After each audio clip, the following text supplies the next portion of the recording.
Entrepreneurs, I want you to do me a favor, or potential entrepreneurs. If you're an entrepreneur and you're still working a job, or if you're thinking about becoming an entrepreneur and you're still working, I want you to do me a favor and to go into that business tomorrow and look at everything. Ask yourself every question. Go in, look at your position. Think about who would take your place if you left. Think about the kind of work or how training would look, what they would do. You know, if you said, I'm giving my 2 weeks notice and they ask you to train, how would you train that person? What would you tell them? How would you explain your job? Look at and talk to and consider payroll. Think about payroll. Think about HR. Go back and remind yourself about the entire process that it took for you to get hired. Ask yourself the hard questions like, okay,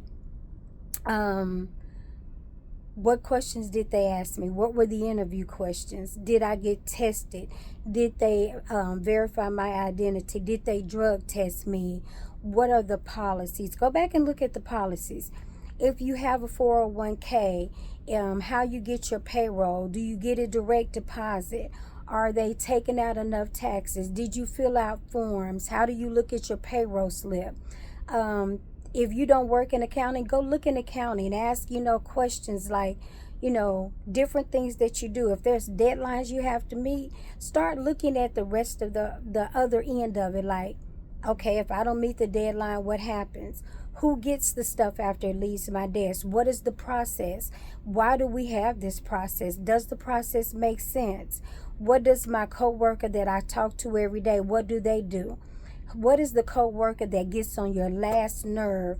Why do they get on your last nerve? And how does what they do or don't do affect your job? Go through and look at all of that, because those are the devil in the details that put entrepreneurs out of business. You can have a great idea, and many people have a great idea. Nobody ever went out of business because the idea wasn't good. They end up going out of business because they have not looked at the details or thought about the devil in the details that will cause the great idea to disrupt or dismantle. If you don't have a process, if you don't have structure, if you're not ready to answer the hard questions, if there are parts of your job that you are not sure, parts of the company you're not sure why they do it, you want to ask yourself why before you decide that it doesn't need to be done. Every day I deal with different clients, and we're always challenging the things that they think about. And I always remind them, one of my first questions is, talk to me about the industry that you left. Talk to me about some of the things that you saw, because you have to take some of the same things that are in place, because you're going to have to put them in place in your business. When you start a business, a lot of people will tell you, oh, you don't need an EIN. Well, you don't. Technically, you can start the business. But is that the best way to start it? Is that wisdom? Does that make sense? And you have to always be able to analyze the data based on who is giving it. So if you call and say, I want to start a business, so I need an EIN. Well, if it's sole proprietor, you can just use your social. Then you have to ask yourself, well, how does that benefit me? If everything is connected, if everything is under your social, think about it. You may not buy a house today. You may not refinance a house today. But tomorrow you will, and everything in your personal life is connected to your social. Do you really want to start your business that way? A lot of times when I am dealing with entrepreneurs, I am having to reprogram and to have them revisit the information from a global and a wider spectrum. So that one person told you it's not necessary.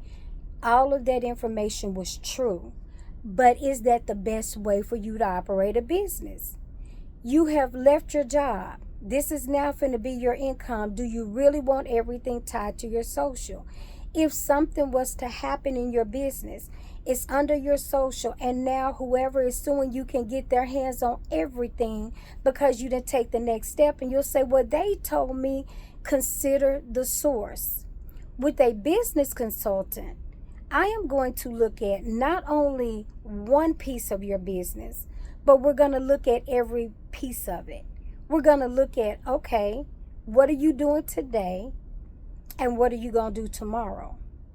What do you plan to do 10 years from now? Some of the same things, the exact same things that are listed on a business plan. Many times when I'm talking to entrepreneurs, they're always like, well, I just got started and business is going good. That's fine. But I promise you, you will run into a day and you will run into a time where you will need the planning, that business plan, so that you can pivot. It's easy to pivot when you have thought about the different variables. When you haven't thought about the different variables and it's time to pivot, you may pivot, but you're going to pivot in a struggle. It's going to cost you a lot to make a change that if it was started right from the beginning, you would not find yourself in that same pit. It would be easy to make the pivot. So all I'm telling you is that with all of your wisdom, with all of your excitement, with all of what you want to do, make sure you have an understanding. And a lot of times it takes somebody on the outside, that consultant, that extra eye, to help you look at something that you're trying to do from a better and a higher standpoint. It's been your girl, the Queen Bee. Don't try to do this alone. You will not find one successful entrepreneur, millionaire, billionaire that did it by themselves. I'm just trying to help you win. Bye-bye.